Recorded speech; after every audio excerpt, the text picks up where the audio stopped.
like, bro, yeah, she got a kid. Look at his back. Oh my god.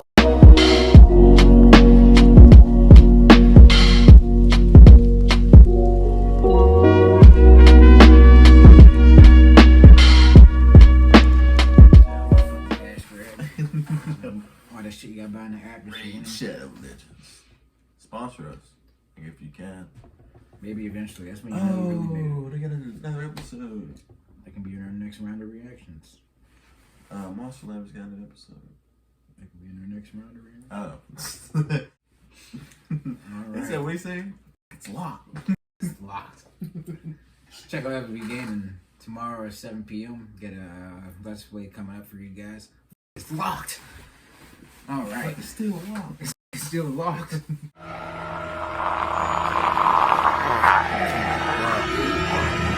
Keys, down! Fuck, it's still locked! Lee, man, that black ass voice. I think I heard his voice actor in a Christmas commercial on YouTube. It was like an ad. I swear it was him. I'm like, that's Lee. That sounded just like him, man. And if you heard it, if you know it commercial I'm talking, you heard his voice. I'm like, yeah, that's that nigga. But this is Dr. NoSleep. Find my iPhone horror story animated. The last one we reacted to was, kidnapped. He put something in his arm that shocked him every time he disobeyed. Horrible situation. Gave him a cavity check. Cavity check. I threatened him with a lead bar. That's wild. He had to fight like a hobo. It's wild. Ridiculous. But if you want to see more of these Dr. NoSleep reactions, let us know in the comments. Make sure you hit that like button, subscribe, and share. It's the road to 10K subscribers. Really appreciate all the support. Let's hop right into this video. My blood chilled as I came downstairs for breakfast on a Saturday morning and heard the news. A reporter was following the story of an escaped convict. A convict by the name of Barry Marshall. But in the public mind, he was better known by his nickname, Big Red. His string of serial murders had come to be known as the Big Red Killings. The reason for the name was twofold. The term big came from the fact that Barry Marshall was a very large man, but it also referred to the location of the murders, the Big Apple, New York City. The word red referred to both his style of killing and his preferred victims.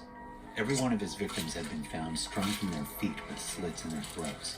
This allowed for the most amount of blood possible to spew out onto the ground below. He drained them like animals to be butchered. As for his preferred victims, he seemed to exclusively target women with red hair. I was more familiar with his motives, his actions, his desires than anyone else. 3 years prior, I had been the detective who had finally caught him. It was my collected evidence that brought 8 life sentences down on Barry Marshall for his 8 murders.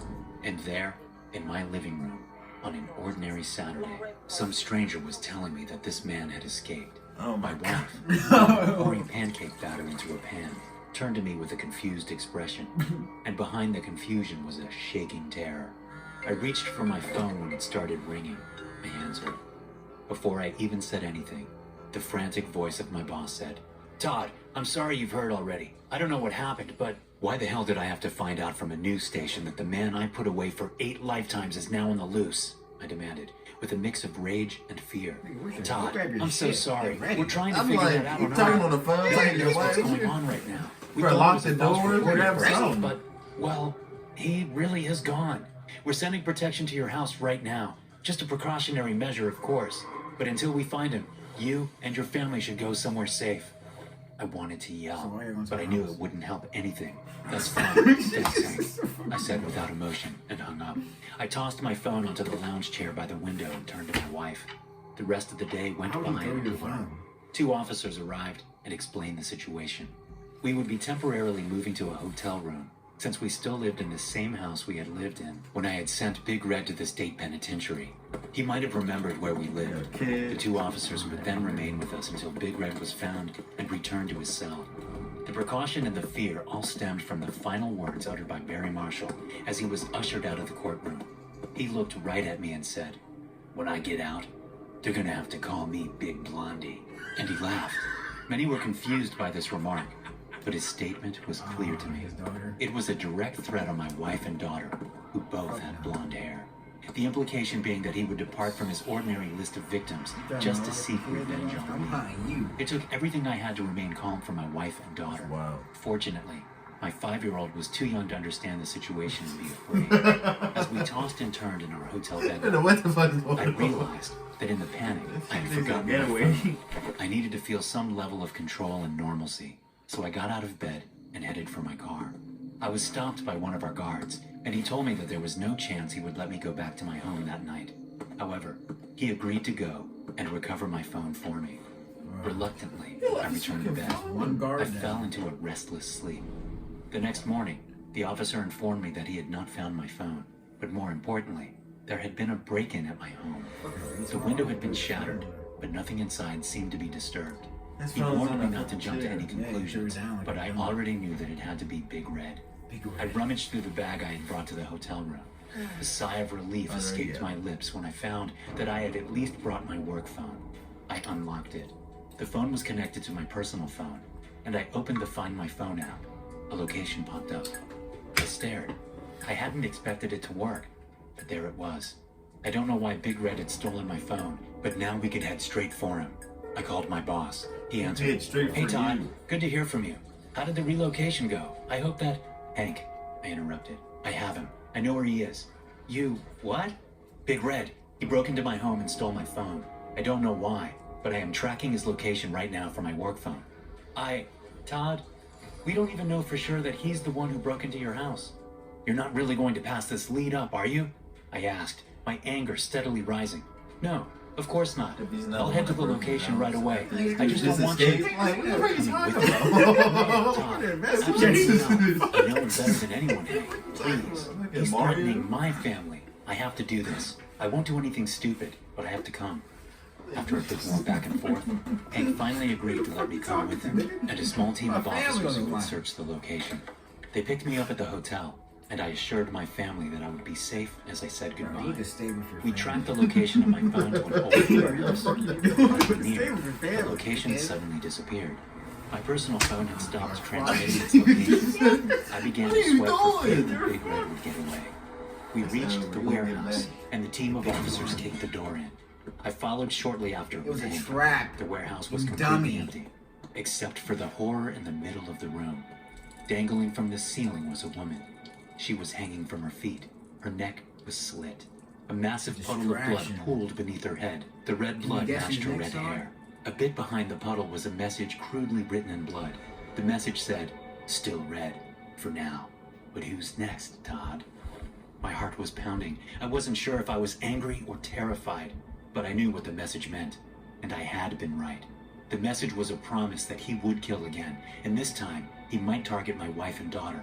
Big Red had stolen my phone, and he was using it to toy with me. He had led me to his victim, but made sure that he would be gone by the time I arrived.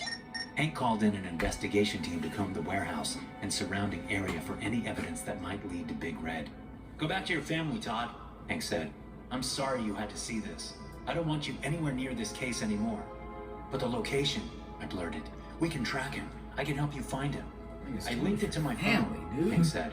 "I'll keep checking to see if a location pops up, but I doubt we'll catch him that way. I need to work. We need to get ahead of him. He's too smart to give up his location on accident. If we follow it, we'll probably just barely miss him like we did this time. But I need to come with you. I need to catch him, Hank. I know," Hank said sternly. "You need to get back to your family, because your family needs you. Please, Todd, don't make this difficult." We turned back to the upside-down woman in the middle of the large room. Dried blood completely covered her face. That's why I was on the news. Big Red, that little ass, which was frozen in a scream of terror. What was that, Chad? I couldn't help but imagine my wife's face, my daughter's face, frozen with that same expression, covered in that same blood. I nodded at Hank. "Okay, I'll go back." Hank squeezed my shoulder. "We'll get him, Todd, I promise." I forced a smile and headed back to a patrol car that returned me to the hotel that had become a prison to my family and I. Big Red's sadistic freedom was imprisoning us. We wouldn't be free until he wasn't. Back at the hotel, I embraced my wife and daughter tightly. My wife couldn't hold back anymore, and she began to sob. This frightened our daughter and caused her to sob as well. I continued to hold them until their tears stopped. Eventually, They found a bit of distraction by watching a game show on the hotel television, but I was checking my work phone, opening and closing the Find My iPhone app repeatedly. I eyed my bag. Inside was a gun. Not the gun I used at work. Hank had not let me keep that. In my bag was a personal weapon, and the second I saw a location appear on my work phone, I would go and do what I needed to do to protect my family. But things didn't go the way I had expected. In fact, things didn't go the way anyone had expected. That night, a location appeared on my phone. It revealed that my personal phone was just outside our hotel room. Big Red was there. I cursed myself for being so stupid. I had been tracking my personal phone, but Big Red had been tracking my work phone. He knew exactly where we were. I jumped from the bed and reached into my bag when a gunshot rang into the night. I opened the hotel room door. It was over. Both guards had their guns drawn. A small wisp of smoke rose from one of the barrels. In the middle of the hotel courtyard was Big Red. He was flat on his back, a hole in the center of his forehead. We're not doing He's this. He had a knife in his Blood hand. poured out the back of his head and pooled around him, like it had for all his victims. I stared. I should have felt relieved. It was all over. Barry Marshall was dead. But a dreadful array of confused thoughts flooded my mind. Why had he come here like this? He had basically given himself up. He was a smart man who had avoided capture for years. He had escaped a maximum security prison. He had rushed the hotel courtyard to hurt my family. But he must have known he would be shot down. He must have known that there was no hope of reaching us. His dead face bore a hideous, nightmarish smile. I suddenly understood.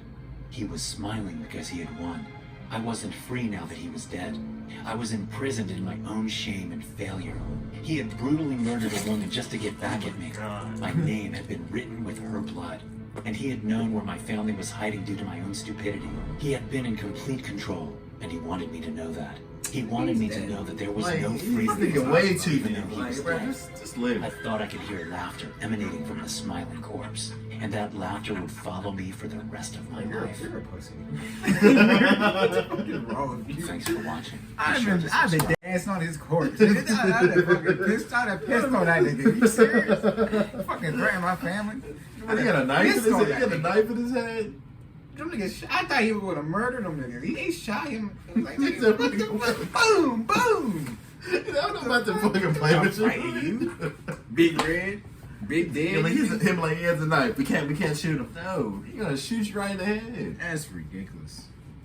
Big fucking crazy. Nigga leaving his family to go invest. Nigga, he stayed with them the entire time, dude. He's an escaped convict who escaped from jail. You don't think he can break into a hotel? A hotel room. We fucking killed those hotels. They got a doormat. Come on, man.